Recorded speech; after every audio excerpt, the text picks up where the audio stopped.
Hai semua, salam sejahtera Malaysia. Selamat datang ke channel VLS Lifestyle. Kembali lagi dengan satu isu yang panas.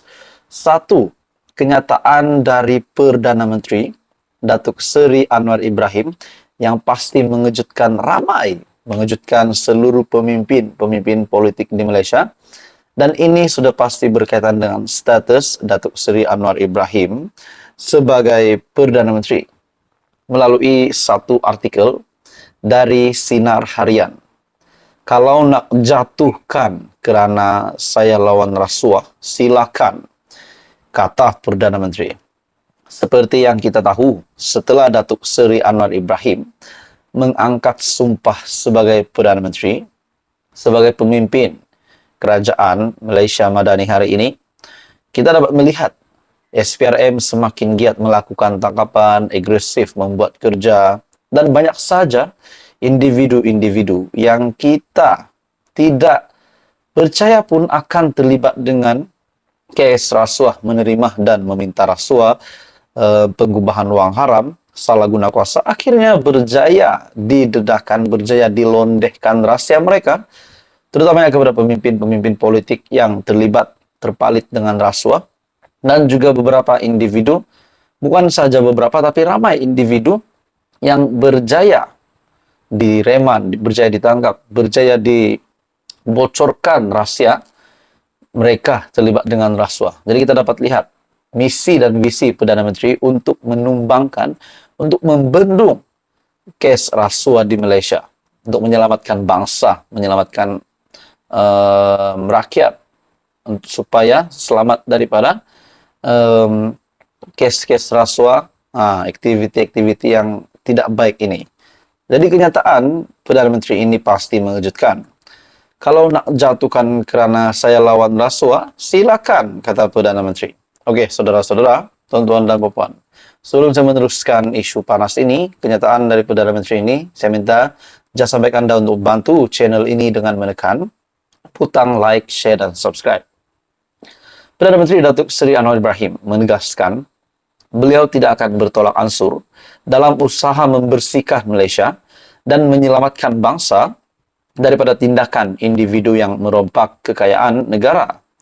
Anwar berkata, beliau mengarahkan kerajaan supaya menyelamatkan negara daripada pemimpin-pemimpin yang mengayakan diri dengan merompak harta kekayaan negeri.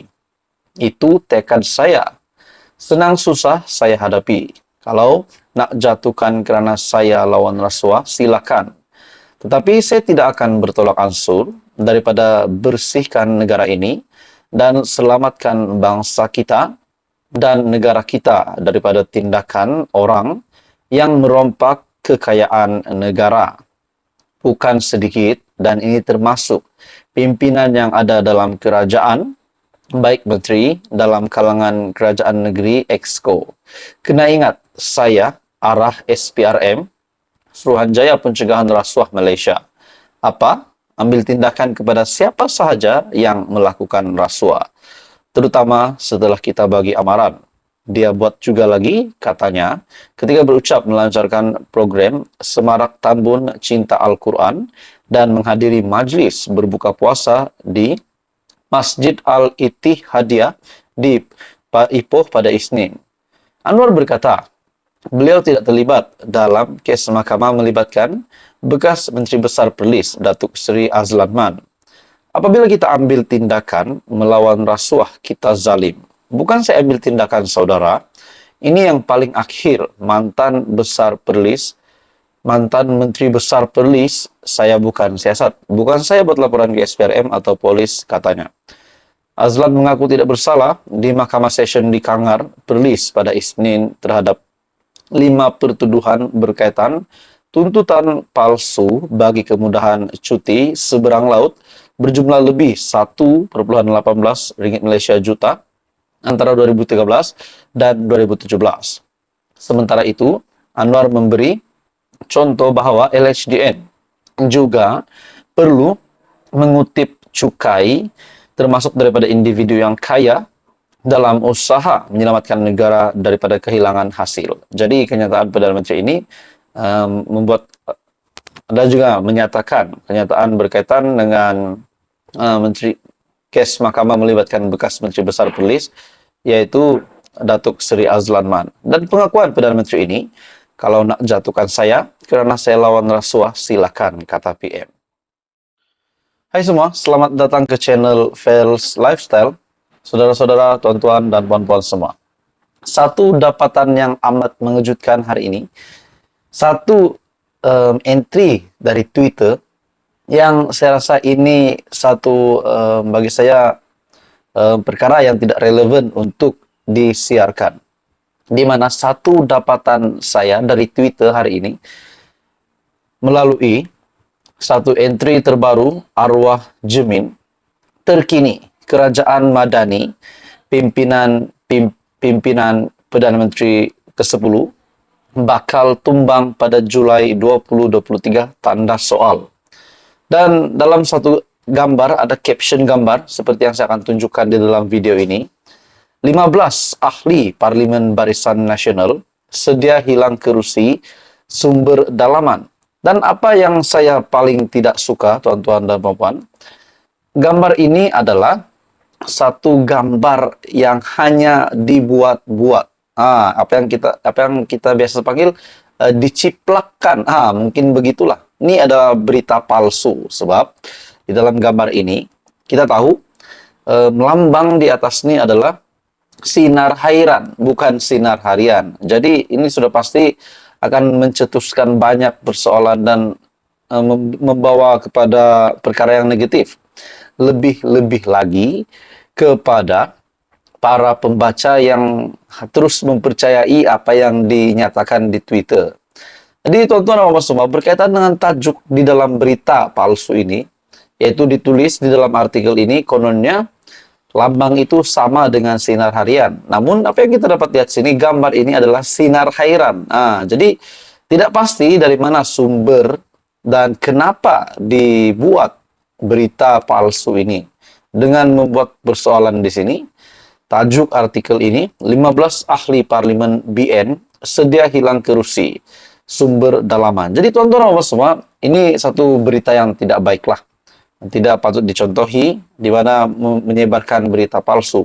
Ini pasti sedikit sebanyak akan menjejaskan reputasi kepada individu, kepada parti ataupun pemimpin yang namanya dinyatakan di dalam artikel palsu ini. Jadi tuan-tuan dan semua, artikel ini adalah palsu, namun saya hanya menyampaikan kepada Anda peringatan supaya kita tidak mudah percaya dengan apa yang dinyatakan, disiarkan di media. Jadi entry tweet ini Anda boleh lihat, saya ada tangkap screenshotnya. Melalui entry terkini arwah Jemin, terkini Kerajaan Madani pimpinan PMX ataupun PM10 bakal tumbang pada Julai 2023. Bagi saya ini mungkin hanya untuk mencetuskan kontroversi, yang hanya akan mencetuskan mungkin memburukkan nama ataupun reputasi kerajaan hari ini, pimpinan Datuk Seri Anwar Ibrahim. Kononnya dalam satu artikel, 15 ahli Parlimen BN sedia hilang kerusi sumber dalaman. Jadi tuan-tuan dan puan semua, menurut Anda, apa komen Anda setelah ada berita palsu begini? Jadi mohon kita jangan cepat percayalah. Tapi walaupun begitu tuan-tuan dan puan semua, berkaitan dengan artikel ini, 15 ahli Parlimen BN sedia hilang kerusi, menurut berita palsu ini, bagi saya ini tidak relevan lah. Kenapa pula tiba-tiba ahli Parlimen BN sedia hilang kerusi pula? Dari mana pula infonya? Itulah namanya berita palsu kan. Jadi tuan-tuan semua, kita coba elaklah untuk menyebarkan. Kalau kita sudah membaca ini, jangan kita terus percaya. Kita melihat sumber berita penuh ini dari mana. Adakah ini benar-benar dari artikel yang rasmi ataupun kita boleh lihat di Google adakah berita ini ada. Jadi ini adalah berita palsu, sudah pasti terang-terang palsu. Tajuknya saja pun sinar hairan. Jadi mohon kita jangan share benda inilah kalau kita belum yakin. Jadi saudara-saudara, tuan-tuan dan semua, menurut Anda apa yang Anda boleh dapat hari ini? Apa dapatan Anda? Teruskan bersama di dalam channel ini untuk info lebih padu, lebih hangat.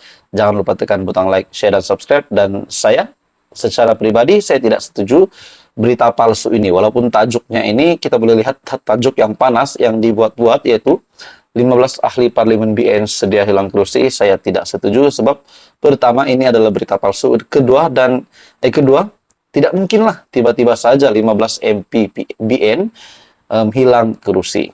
Terus kamu sama di dalam channel ini. Jangan lupa tekan butang like, share, dan subscribe.